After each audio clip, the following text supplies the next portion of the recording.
Shalom Aleichem. Shalom Aleichem. Shalom Aleichem. Topic for today is the causes of discouragement. The causes for discouragement. నిరాశకు గల కారణాలు. వాక్యభావంలో సంఖ్యాకాండం 13వ అధ్యాయము 26 నుంచి 33 వరకున్న వాక్య భాగాన్ని గమనిస్తే ఈ సత్యం మనకు కనిపిస్తుంది. Causes for discouragement. అనేక సందర్భాలలో అనేక కారణాల ద్వారా మనం నిరాశగా లోనవుతుంటాం, నిస్పృహలో లోనవుతుంటాం. ఇక్కడ కూడా దేవుని యొక్క ప్రజలు ఎలా నిరాశకు లోనయ్యారో మనకు కనిపిస్తుంది. మోషే మహానాయకుడు కనాను దేశాన్ని వేగి చూడటానికి, పరిశీలన చేయడానికి ఒక గోత్రం 12 మందిని పంపిస్తాడు. 10 మంది చెడ్డ సమాచారం తీసుకొని వస్తారు. ఆ చెడ్డ సమాచారం విన్నప్పుడు ఎలా సర్వ సమాజం నిరాశకు లోనయ్యారో మనకు కనిపిస్తుంది. వాక్య భాగంలో 13వ అధ్యాయము 31వ వచనంలో, అయితే ఆ జనులు మనకంటే బలవంతులు, మనం వారి మీదకి పోజాలమన్నది. అంత మాత్రమే కాదు, మీరు సంచరించి చూసిన దేశము తన నివాసం భక్షించు దేశం. దానిలో ఒక కనబడిన జనులందరూ ఉన్నత దేహులు, మా దృష్టికి మిడతలవలే ఉంటిమి, వారి దృష్టికి అట్లే ఉంటిమని. అప్పుడు ఆ సర్వ సమాజము ఎలుగెత్తి కేకలు వేసెను, ప్రజలు ఆ రాత్రి ఎలుగెత్తి ఏడ్చిరి.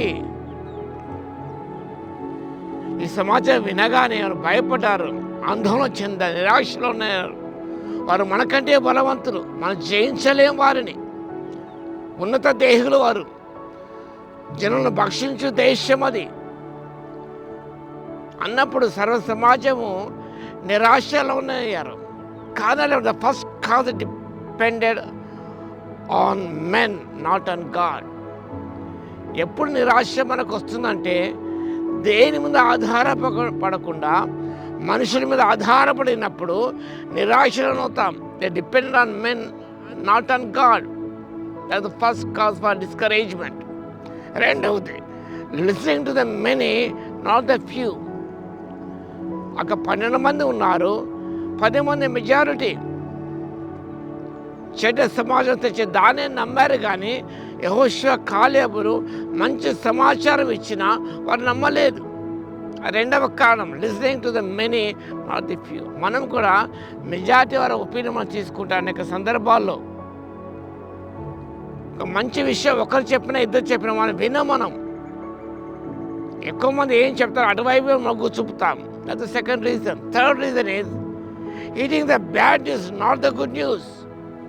వాటి చెడ్డ సమాచారం నమ్మారు, మంచి సమాచారాన్ని నమ్మలేదు వారు. కాబట్టి నిరాశలోనే ఉన్నారు. మనం కూడా ఎక్కువ చెడ్డ సమాచారం నమ్ముతాం, మంచి సమాచారం నమ్మం మనం. కాబట్టి చెడ్డ సమాచారం విని నమ్మినందుచేత దేవుని ప్రజలు నిరాశకు లోనయ్యారు.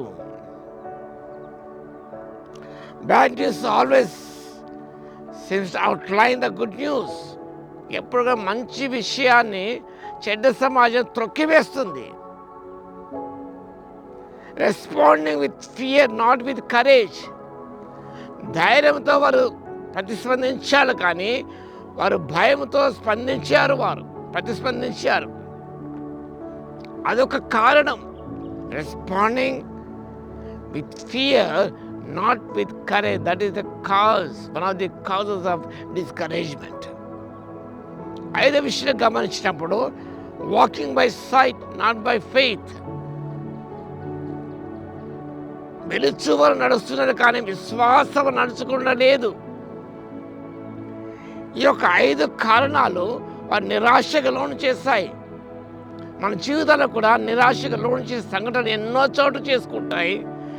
మనము ప్రతి సందర్భంలో కూడా ఒక సత్యాన్ని జ్ఞాపకం చేసుకోవాలి. దేవుని వాక్యం సెలవిస్తుంది. హెబ్రీ పత్రిక 12వ అధ్యాయము మొదటి 2 వచనాల్లో, విశ్వాసము కర్తయు దాన్ని కొనసాగించువాడైన యేసు వైపు చూస్తూ, looking at Jesus. We always look the problems to the many, to the bad news, depending on men, not on God. Responding with fear, not with courage. ఈ రీతిగా జీవించడం ద్వారా మనము నిరాశకు లోనవుతున్నాం, కృంగిపోతున్నాం. ఆ రాత్రంతా ఏడ్చేది, వెప్పిటాండ్ ద హోల్ నైట్. ఎందుకంటే వారి హృదయాల్లో నిరాశ నిస్పృహ గూడు కొట్టుకొని పోయింది కాబట్టి వారు కృంగిపోయారు. మన జీవితాల్లో సైతాన్ అనేక సార్లు కూడా మన దృష్టిని దేని వైపు నుంచి మరల్చే ప్రయత్నం చేస్తూనే ఉన్నాడు. Just focus on God. Depend on God. Focus on the good news, not the bad news. And respond positively, not with negativeness. మనం ఎప్పుడు కూడా సానుకూలంగా స్పందించాలి కానీ ప్రతికూలంగా స్పందిస్తాం. మనం వెలుచు మనం జీవిస్తాం మనం, కానీ విశ్వాసంతో మనం జీవించాలి.